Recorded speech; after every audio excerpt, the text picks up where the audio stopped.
0分，人人都睇你唔起。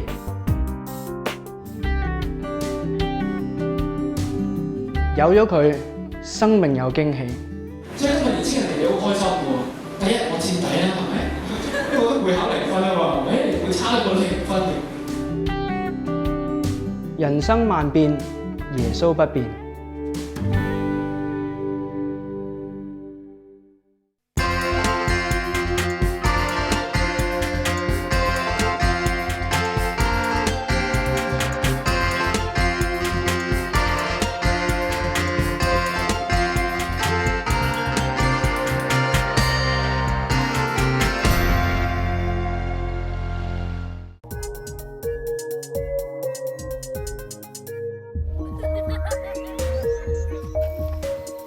南非、加拿大兩個完全唔同嘅國家，有一班多倫多嘅青年人願意暫時離開舒適嘅生活，踏上南非之旅。讓我哋一齊向南非出發，睇下佢哋點樣適應文化嘅差異，同埋經歷上帝奇妙嘅作為。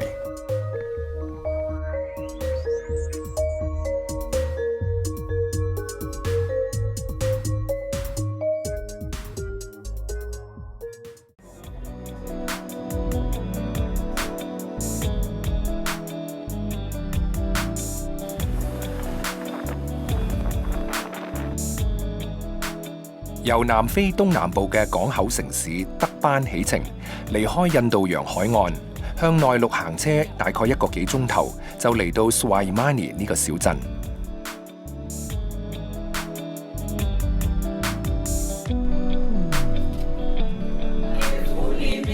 住喺 Swahimani 嘅以祖魯族人為主，祖魯族係南非第一大民族，佢哋嘅房屋一般係依山而建嘅。祖魯語係當地嘅主要語言，大約喺公元14世紀已經開始被廣泛使用。時至今日，大約有一半南非人會用呢種古老嘅語言作為佢哋日常嘅用語。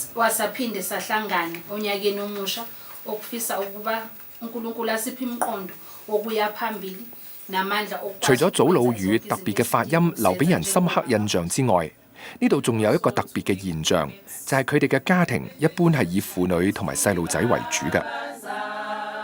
呢個現象係由於一般較年壯嘅男士去到城市裏邊打工揾錢，又或者因為唔同嘅原因感染到患疾而死亡。到最後，好多家庭只係剩返寡婦、孤兒同埋年邁嘅雙親，過住艱苦同埋貧窮嘅生活。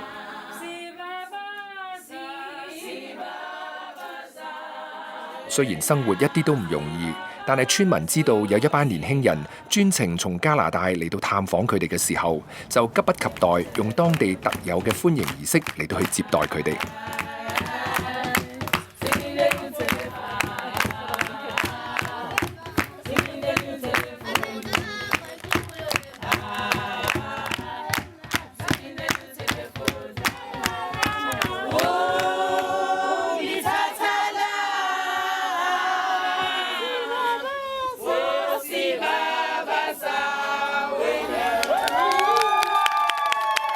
歡迎儀式過後，年輕人喺南非嘅鄉村生活正式展開。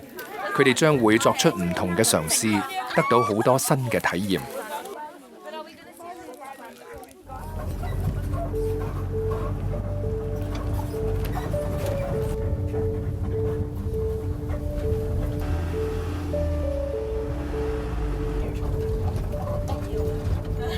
Very bumpy 好得意，好似俾人買豬仔咁，唔係佢坐喺個 truck 後邊啊，跟住啲路好彎曲啊，好多石啊，跟住好似玩過山車咁，但係都好舒服，好得意嘅，因為當你好多人坐埋一齊咁，都好 close， 有一個好 warm 嘅 feeling。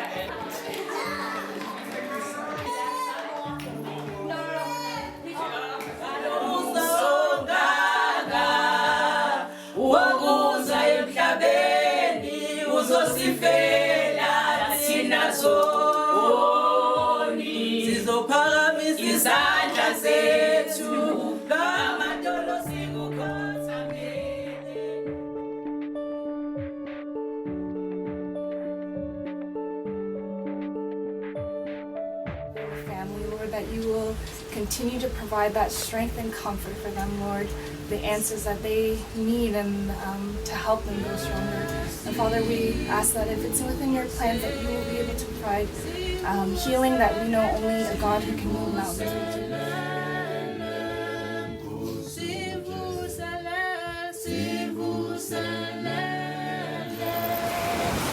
求所以你入去幫一個老人家祈禱，咁佢係病咗6年，咁係啦，而家佢病到係啲兩隻腳都喐唔到 ，kidney 都開始咁啦，咁頭先有啲咩需要，或者有啲咩我可以幫到佢，佢話佢好似 accept 咗死亡佢，咁我哋為佢做到係仰望神啊祈禱，探訪病患家庭嘅經歷，除咗讓 Joseph 感動之外，亦都讓年輕嘅成員黃佩瑩 Michelle 留下深刻嘅印象。我記得即係有另一個朋友叫阿 Jan， 佢都係去咗。咁佢話如果我幫你祈禱，你想祈啲乜嘢？佢個回答係佢可唔可以減少佢嘅病痛，同埋佢話 You can take my life away at any time。你保佑我下一代或者係佢嘅 next 佢嘅 family 咁樣，即係唔想有同一個病咁樣咯。即係佢個 blessing 係佢已經接受咗自己嘅 life is at the end。即係我諗對於每一個人嚟講，即係面對生死嘅時候，你都唔知道what you will feel 咁樣嘅時候。咁嗰個時候佢就係話即係話你已經 give me this whole life that I can live。嗰陣時候我係覺得係最感動個 part 咯，因為 to die with a faith, to die with that power 係我諗係好難對每一個人嚟講。In that situation 嘅時候我係好感動，因為it's hard to say, it's really hard to believe that someone is so strong to take that commitment, to make that faith like I will be coming with you now。 第二個就係嗰個女人啦，佢淨係只可以係喺床裏邊，佢唔可以喐動，又唔可以講嘢。佢用佢嘅眼神去表達每一個佢嘅 appreciation， 即係佢見到我哋嚟探佢嘅時候，佢係好 thankful of what we are giving her， 但係佢唔知點樣講，因為佢出唔到聲。嗰陣時我就 feel 到話 if 呢個 prayer 真係可以 let her speak， 咁 it's so amazing，right？ 咁然之後佢用咗一下力去講 thankful， 佢係即係有啲 sound coming like a wind coming out。我嗰陣時係 very touched，amazing， 係 very amazing。喺南非，雖然生命睇上嚟好似好脆弱，但係人因為上帝仍然能夠充滿盼望，並且經歷神奇妙嘅大愛。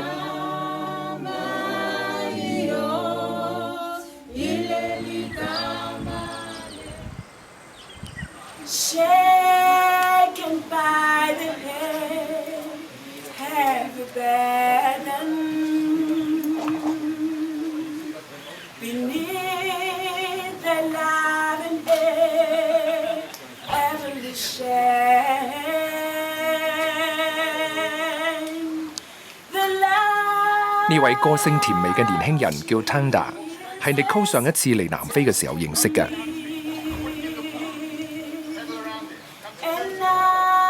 Tanda 嘅生命故事好震撼 Nicole。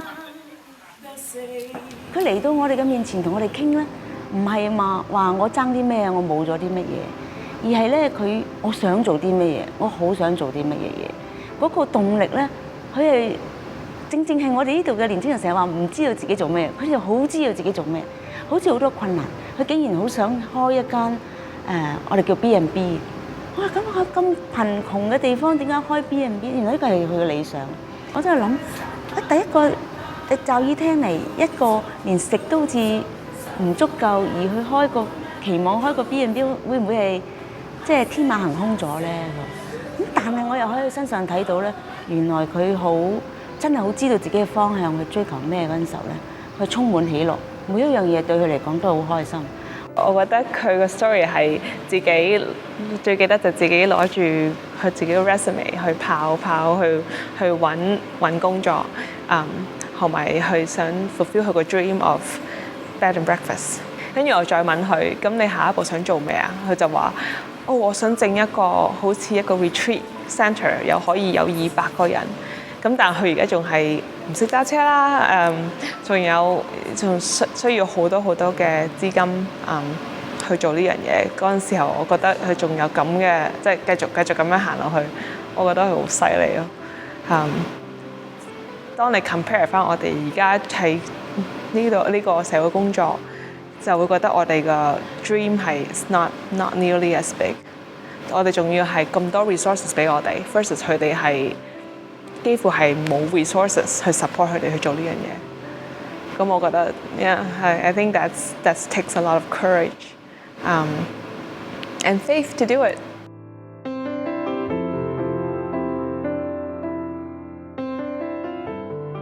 今日嘅 Tanda 幾經辛苦，終於擁有屬於自己嘅 B&B 民宿旅館。相比以往嘅生活，的確輕鬆唔少。回想過去嘅經歷，確實一啲都唔容易。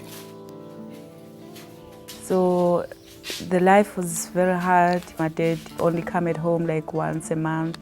He was working like it's far from here, and then when he come home, he not bring food or money. So my mom used to sell some second-hand clothes in order to get some food. I don't even remember when he buy me something like clothes. I don't know, not even once. And then when he came, he would like abuse my mother, and then like you hear the noise that, oh, what's happening? And then so he was some kind of that person, and I feel so bad. Yeah. 讀書時期嘅 Tanda， 除咗家境貧困同埋受到父親暴力對待之外，媽媽嘅事亦都讓佢非常痛心。She was struggling for food. She died for TB, but I see that it's not just the TB that took her life. While he was very sick, sometimes she was asking like food, like meat, you know, those kind of food. Only to find out that I can't help her, because we were still like taking her business, selling some second-hand clothes, but sometimes people not buy. So we come back home empty-handed. And then it was very sad for me, because I see that mom need help and I didn't help her. And actually he passed away.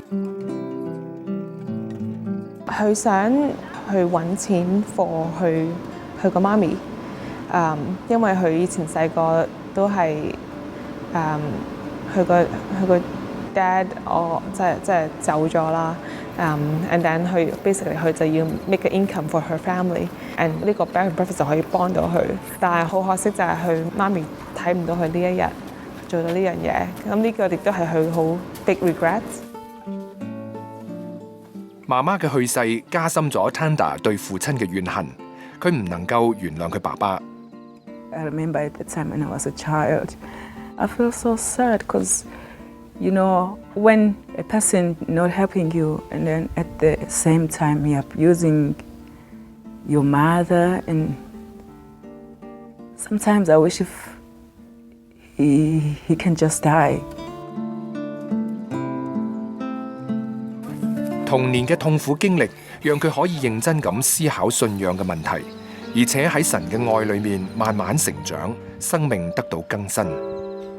One day when I visited the church, one pastor prophesied, and then he said to me, "There's a lady here that hates her dad very much. So I'll ask that lady to come in front, and then I'll pray for her." Then the pastor prayed for me, and then from then I get born again.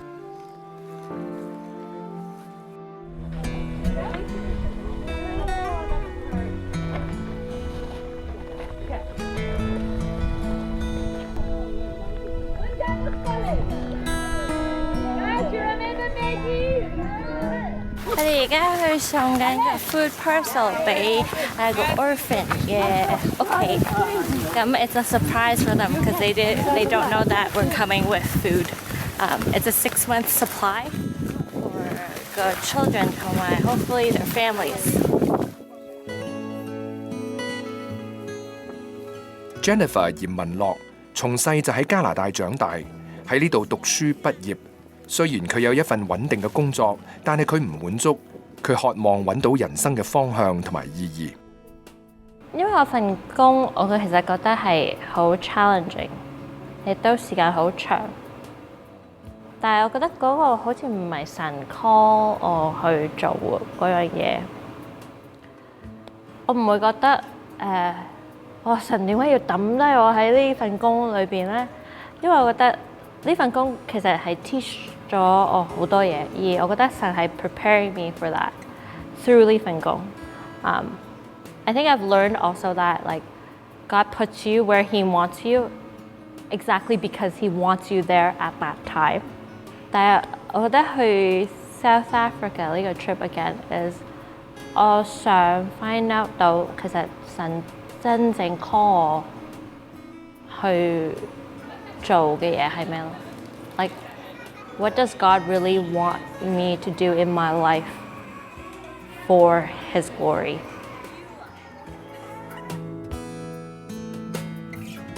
正因為呢個原因，當 Jennifer 見到 Tanda 嘅時候，佢好羨慕 Tanda。我覺得我自己同 Tanda 有一個 pretty strong 嘅 connection。I think it's because we both want to do something more with our lives。而我好 admire Tanda for 佢個 connection with God， 而 how she fully relies on God。I think in 一個 spiritual sense, I look up to Tanda for that, where 佢個 reliance is very strong and 佢個 faith is also very strong. I can sense that Tanda also has a hard time with trying to get her bed and breakfast running because she has to do everything by herself. And sometimes she gets tired and overwhelmed.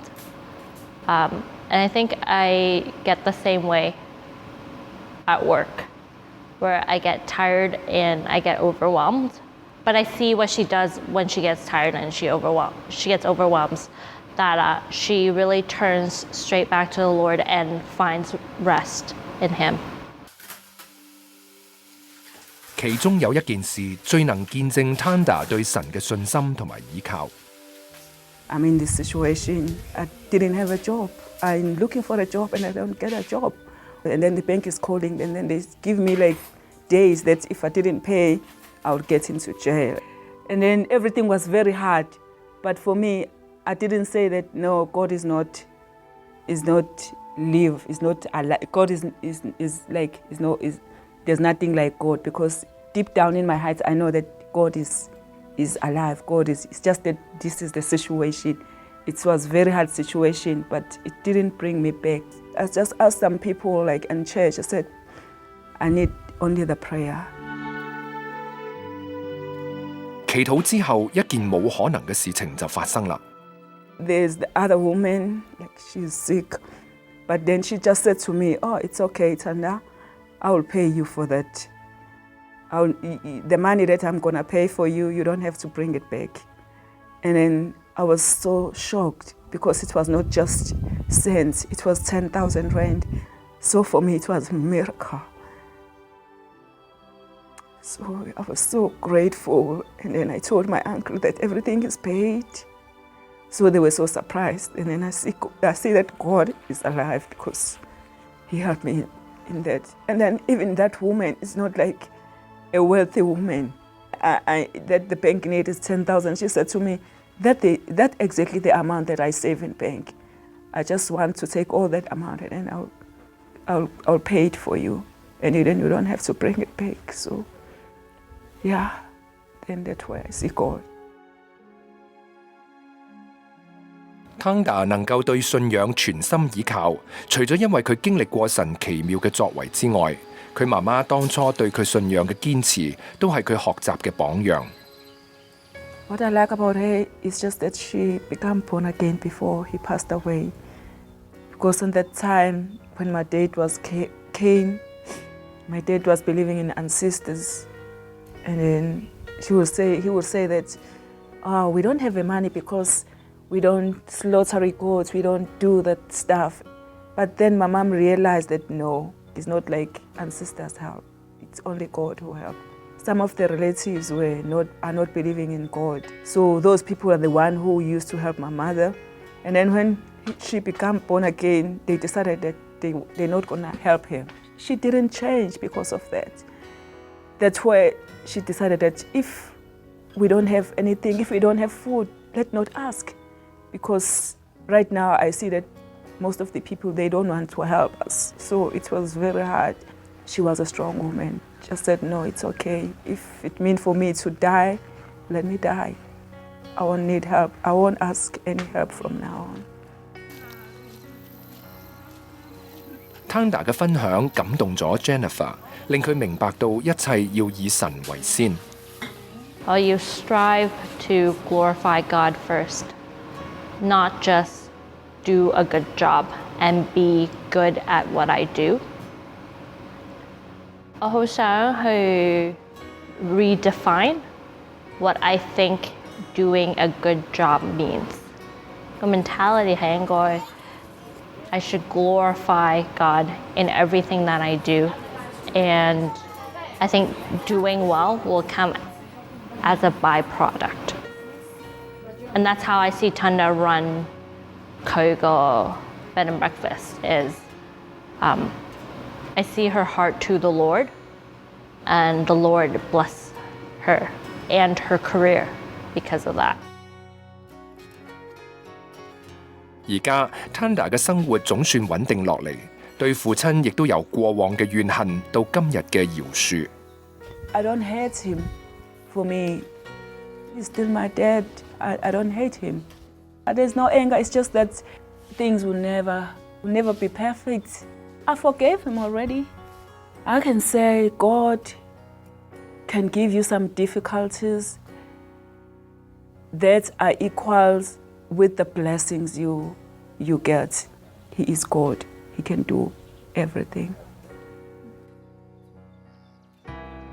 回望過去，如果 Tanda 冇認識神嘅話，佢嘅生命將會好唔一樣。If there's no God, maybe I would just kill myself, because there are times when I feel like, oh, why can't I just end up my life? But now, even if there's like difficulties, I can't do that because I know that God is with me. You know, everything will pass. Firstly, you must have God first, and then everything will follow. Because you can have everything, but with no God, for me, I don't think it can work.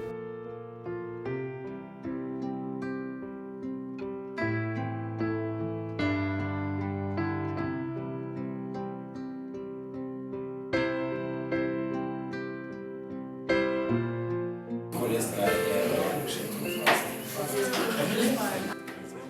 神係用所有人 all around the world to do His glory。而如果你係全心全意去 follow Jesus Christ and 你係 give your life up to let Him do what you're supposed to do in your life, then amazing things happen, miracles happen。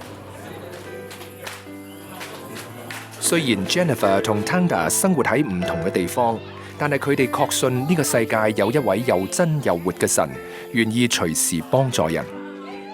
如果你都想認識呢位大能嘅主耶穌基督，歡迎致電恩語生命熱線，或者登入恩語之聲嘅網頁同我哋聯絡。我哋好樂意同你分享基督信仰。願神賜福你。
滴滴恩語，滋潤普世華人心靈。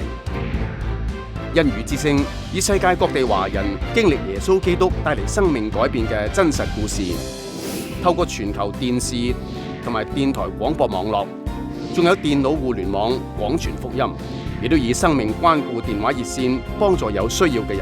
我哋嘅事工好需要你經濟上嘅支持，就讓我哋繼續為福音齊心努力。